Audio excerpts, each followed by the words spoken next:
اعوذ باللہ من الشیطان الرجیم بسم اللہ الرحمن الرحیم۔ السلام علیکم ناظرین، میں دعا خانہ حکیم طالب حسین سے حکیم افتخار طالب بات کر رہا ہوں۔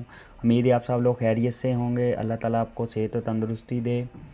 آج آپ کو میں بتاؤں گا کہ اختلاج قلب، دل کی دھڑکن کا تیز ہونا، یہ کیوں ہوتا ہے، کس وجہ سے ہوتا ہے، جس کو ہم انگلش میں کہتے ہیں پالپیشن۔ آج میں آپ کو اس کی ڈیٹیل بتاؤں گا، تفصیل بتاؤں گا۔ اس سے پہلے کہ میں موضوع ٹاپک شروع کروں، مہربانی فرما کر میرا پیج لائک کر لیں۔ اگر آپ کو ویڈیو پسند ہے تو اس کو شیئر بھی کیا کریں۔ اگر آپ کو کوئی مسئلہ ہے تو آپ کمنٹ سیکشن میں جا کے کمنٹس بھی کر سکتے ہیں۔ موبائل نمبر بھی دیا گیا، کال پر بھی آپ بات کر کے تسلی سے اپنا جو بھی مسئلہ ہے وہ بتا سکتے ہیں۔ انشاءاللہ تعالیٰ آپ کو اس کا بہترین حل بتاؤں گا میں۔ چلتے ہیں اصل موضوع کی طرف۔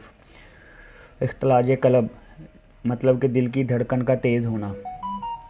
جن لوگوں کے ساتھ یہ مسئلہ ہوتا ہے، کیوں ہوتا ہے، کس وجہ سے ہوتا ہے، کیا صورتحال ہوتی ہے اور اس کا کیا حل ہے، یہ میں آپ کو بتاؤں گا۔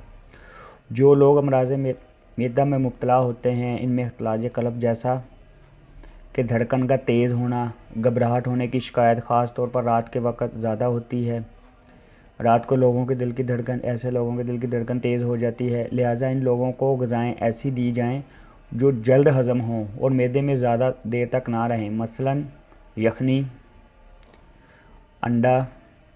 جوں معدہ اور امعاء کے حالات درست ہوتے جائیں گے، شکایت قلبی جیسے دل کی دھڑکن کا تیز ہونا، گھبراہٹ ہونا، یہ بھی کم ہوتی جائے گی۔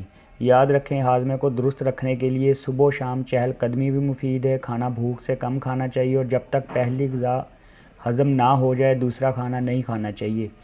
گیس، قبض کی اصلاح اور معدے کو تقویت دیتے ہوئے آپ اس صورتحال سے بچ سکتے ہیں۔